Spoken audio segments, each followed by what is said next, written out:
Quando todos os atletas já apresentam uma capacidade física extraordinária, o que separa um finalista de um medalhista seria o consumo máximo de oxigênio, a economia de corrida, a composição corporal, ou a diferença aparece na maneira como cada atleta utiliza sua capacidade durante a competição. Uma revisão sistemática publicada em 2026 analisou corredores de nível mundial em provas de 800 a 10 mil metros. O resultado é interessante. Ainda não existe evidência suficiente para definir um perfil biológico perfeito. Entretanto, as estratégias utilizadas durante a prova apresentaram resultados muito mais consistentes. Neste vídeo, vamos analisar o que esse estudo encontrou e como essas informações podem ajudar corredores e treinadores a preparar melhor as exigências reais da competição.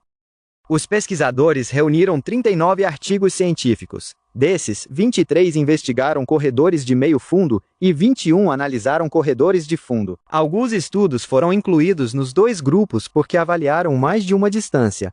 A revisão considerou as provas de 800 metros, 1.500 metros, 3.000 metros com obstáculos, 5.000 metros e 10.000 metros. Os participantes precisavam apresentar desempenho compatível com competições internacionais de referência, como Jogos Olímpicos e Campeonatos Mundiais. Os estudos investigaram características biológicas como composição corporal, fisiologia e biomecânica com intus. Também analisaram ritmo, posicionamento, desempenho nas fases classificatórias, marcas recentes e capacidade de aceleração no final da prova. As buscas foram realizadas até maio de 2023. Portanto, o artigo apresenta uma síntese abrangente da literatura disponível, mas não oferece uma resposta definitiva para todas as provas e todos os atletas.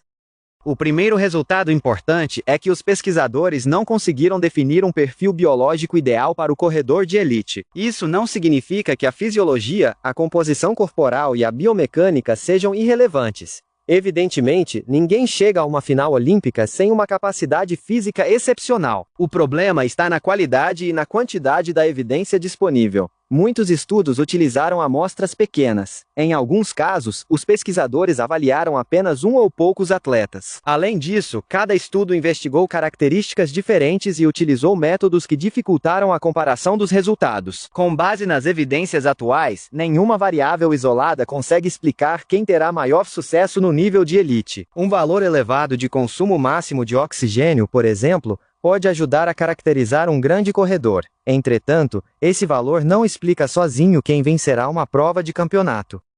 Quando os autores analisaram as estratégias de prova, os resultados ficaram mais consistentes. Esses estudos geralmente utilizaram amostras maiores, pois analisaram resultados oficiais, tempos parciais e imagens de competições internacionais. Com isso, foi possível comparar o ritmo adotado, as mudanças de posição, o desempenho nas fases classificatórias, as marcas recentes e a velocidade nos metros finais. Os corredores mais bem-sucedidos não eram apenas rápidos. Eles também conseguiam controlar melhor a própria posição, reagir às mudanças de ritmo e acelerar no momento decisivo. Isso mostra que a capacidade física precisa estar acompanhada da capacidade de utilizá-la de acordo com as exigências da prova. É importante destacar que esses estudos identificaram associações. Eles não demonstraram que uma estratégia específica foi a causa direta da medalha. Mesmo assim, os padrões observados oferecem informações importantes para o treinamento mais pleno.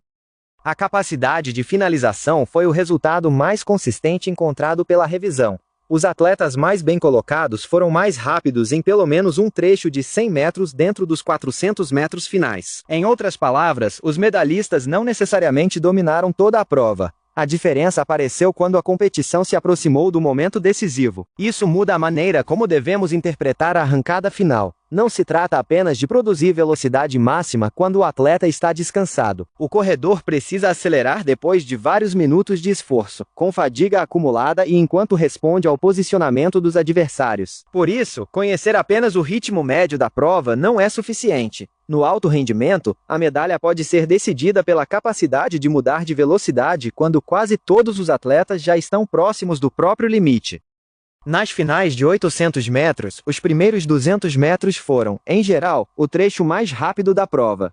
Depois desse início, a velocidade diminuiu entre os 200 e os 300 metros, permaneceu relativamente estável até os 500 metros e voltou a aumentar entre os 500 e os 600 metros. Esse início rápido também apresenta uma função tática. O corredor precisa conquistar uma boa posição, evitar ficar bloqueado pelo grupo e reduzir o risco de correr metros adicionais nas curvas. Entretanto, largar rápido não significa correr sem controle. O desafio é conquistar uma posição favorável sem comprometer a capacidade de responder nos metros finais. Entre medalhistas e não medalhistas, alguns dos principais diferenciais apareceram justamente nos últimos segmentos da prova. Na prática, o treinamento dos 800 metros precisa combinar largada, posicionamento, mudanças de ritmo e velocidade sob fadiga. Treinar apenas repetições em ritmo constante não reproduz toda a complexidade da competição.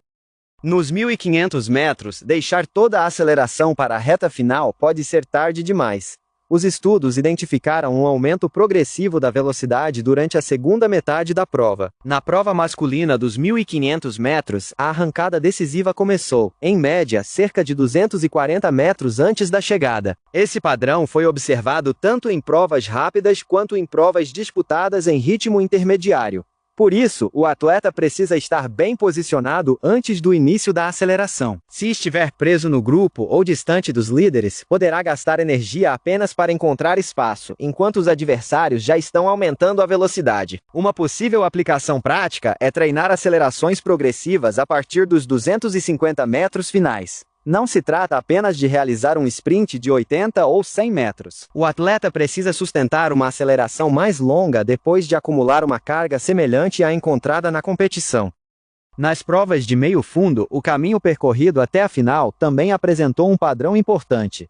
Uma boa colocação nas eliminatórias e nas semifinais esteve associada a melhores resultados na final. Entre os atletas que conquistaram a medalha de ouro, 89% venceram pelo menos uma fase classificatória. Além disso, 70% venceram tanto a eliminatória quanto a semifinal. Por outro lado, os tempos registrados nas fases classificatórias não diferenciaram medalhistas de não medalhistas. Isso significa que correr uma eliminatória muito rápida não garantiu um resultado melhor na final. O objetivo não é completar cada fase com o maior esforço possível. O objetivo é avançar com segurança, controlar o posicionamento e evitar um gasto desnecessário de energia. Essa capacidade também precisa ser treinada, principalmente quando o atleta participa de várias provas em um intervalo curto. Nos 5.000 e nos 10.000 metros, os atletas com melhores marcas nos 32 meses anteriores apresentaram maior probabilidade de alcançar bons resultados nas grandes competições. Entretanto, as finais de campeonato foram, em geral, mais lentas do que as melhores marcas recentes dos participantes. Isso reforça que uma final olímpica ou mundial não funciona como uma simples tentativa de recorde pessoal. Trata-se de uma disputa tática. Um atleta com uma marca recente mais rápida pode acompanhar o ritmo do grupo utilizando uma parcela menor da própria capacidade. Com isso, pode preservar uma reserva para responder a uma aceleração, disputar uma posição ou produzir um final mais rápido. A melhor marca recente não substitui a estratégia. Ela amplia as possibilidades táticas do corredor. O atleta precisa ter capacidade física, mas também precisa saber quando e como utilizar essa capacidade.